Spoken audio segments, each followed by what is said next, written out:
In this video I want to show you how we can use GIS to do a hotspot analysis. And you've probably seen these kinds of maps before. Let me show you a couple here. Some of these images. For example, here's an example of daytime violent crime incidents in San Francisco. Now obviously, instead of seeing particular dots or points illustrating those events, what they've done is created a sort of a smoothed over map to illustrate those hotter spots, and then of course the cooler spots where violent crime incidences have been much less frequent. Other examples you can see here. You can see again where you see these hotter areas, and then the cooler areas in the green in this case would seem to indicate a medium area of incidence on whatever that particular thing is. So these are typically hotspot analyses or kernel density maps.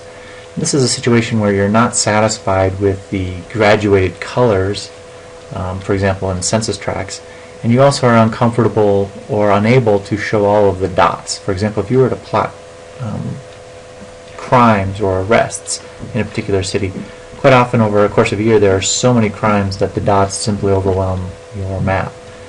At other times you may have point data that are too sensitive to demonstrate on a map, and yet you want to be able to convey to an audience where certain resources, hazards, or events have been more frequent or in higher density.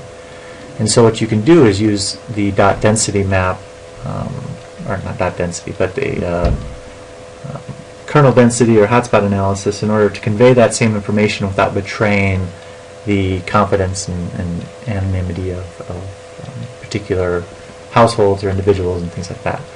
So that may be some of the reasons why you want to do a hotspot or kernel density map. So let's go ahead and show you how to do this. And I'm going to use the John Snow cholera data to illustrate how this can be done. So we're going to go ahead and add data. And I got this data off the web. If you Google snow cholera shapefile, this is a famous case of a cholera outbreak in London, and how John Snow used mapping to identify sort of a concentration of deaths, and that led to the source of the cholera outbreak and obviously a solution.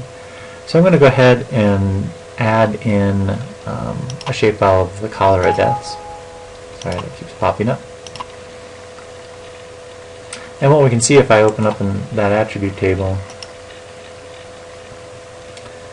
each is a point, but then each dot actually indicates a number of deaths, and each point is actually an address, and you can see at different addresses there are different numbers of deaths. So you can see at this one there are 8 deaths. We can go ahead and add in some background, and they have a sort of a cartoon looking map that helps us see where all of this is at. So we can zoom out a little here. It's a little hard to see the green dots, so let's go ahead and even quantify those, again by graduated symbols based on the number of deaths they represent, so the count. And let's make those sort of a blue color. And we can even reduce the number. And let's make that down to 14. And let's make them slightly transparent. You wouldn't have to do all of this, but it kind of helps to see what's going on. So again, there we see the dots, and you can see they're clustering in here. Now again, if this was sensitive data, this is obviously quite a long time ago, well over 100 years ago, but if this were sensitive data, let's say these were domestic violence calls, and these were the addresses of those particular households, you wouldn't want to betray the confidence of these people and actually show them on a map. So what you want to do is a hotspot analysis. There's a pretty simple way to do this. And if you don't see the ARC toolbox over here somewhere on the side, you can always just click on it here, and it'll pop up here, and you can pin it to the side here and it'll disappear, and then you can click it again. What we want to do, pull this out a little bit, is go to the Spatial Analyst tools and do a density analysis. Okay, so Spatial Analyst, density, and then we're going to do kernel density. So double click on kernel density. And that's just a particular function by which they, what it essentially does, what a kernel density map does, is looks at the relative density of point data and then sort of spreads it out, smooths it out over a particular area.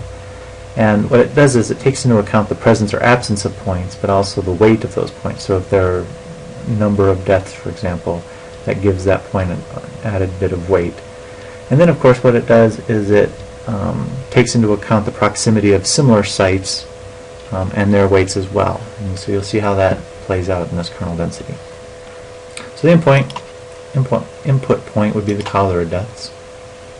The population field is where we can weight it by a particular thing, and you may not have cause to do this. There's just unique sites.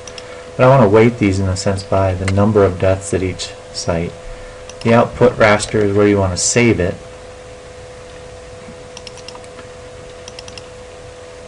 And I'm just going to save it right here and what you want to call it. So let's call it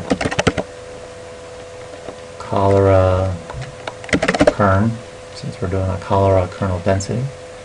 And a raster map is different than many of the maps you've been doing to date, which are based on vectors or polygons, like census tracts and so on. A raster is essentially turning a map into a very tiny grid of uniform squares, and so it's much smoother output.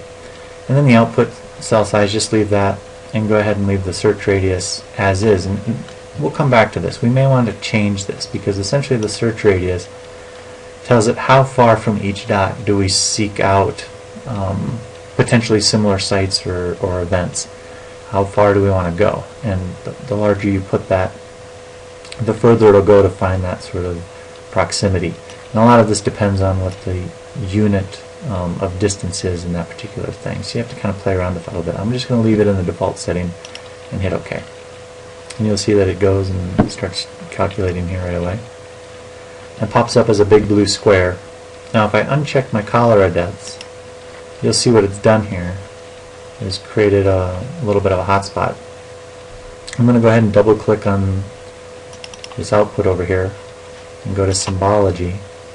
I'm going to switch it to 7 classes, and we can stick with the uniform color scheme, but also if you want to do kind of a cold to hot, this really is the best color ramp that I've seen.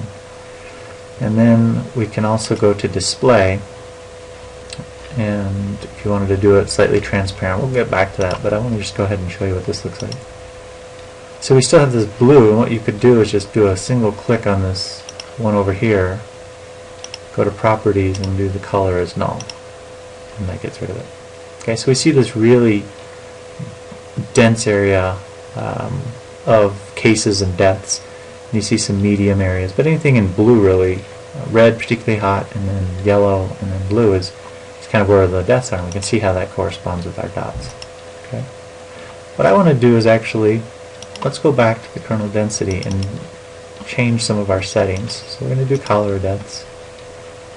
We're going to do the count of deaths at each site. We'll call this one cholera kern 2. And we'll leave output size the same thing, but instead of 14, let's go to 30 and hit OK. Again, what this is doing is it's increasing the distance that each dot looks out and to see if it's near other points of data as well. And I'm going to uncheck the old one. Double click, let's set it to 7, let's set it to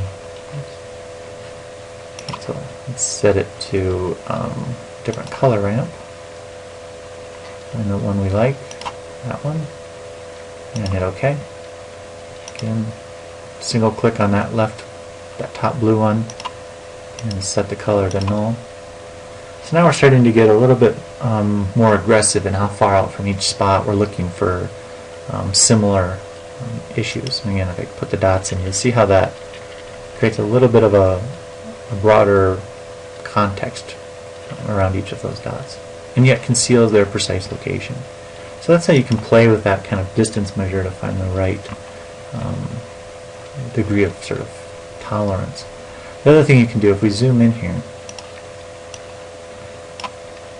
You see it's still, you see how the nature of the raster, these little sort of square nature of these, that sort of reveals the grid nature of raster maps. What we can do when we're doing hotspot analysis is, again, go back, double click, click on display, and in this drop down right here in the middle, do bilinear interpolation.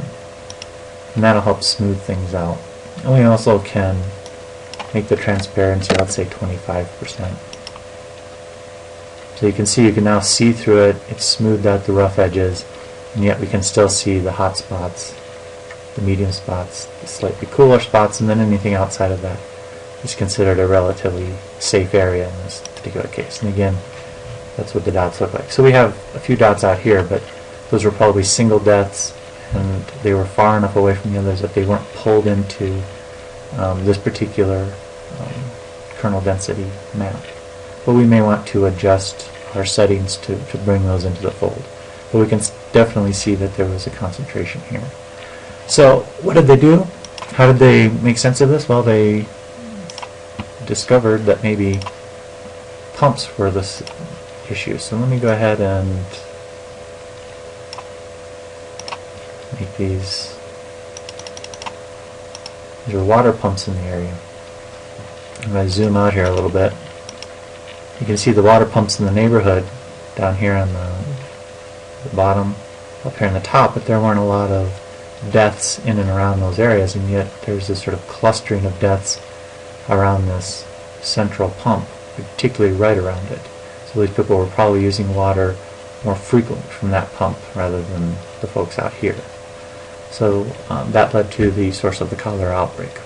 So that's one example in which we can look at, use kernel density to look at, in this case it was cholera death, but again it could have been domestic violence calls, it could have been other sensitive data that we wanted to show where there were higher incidences or higher spots, but didn't want to betray the confidence of patients or victims or anybody else.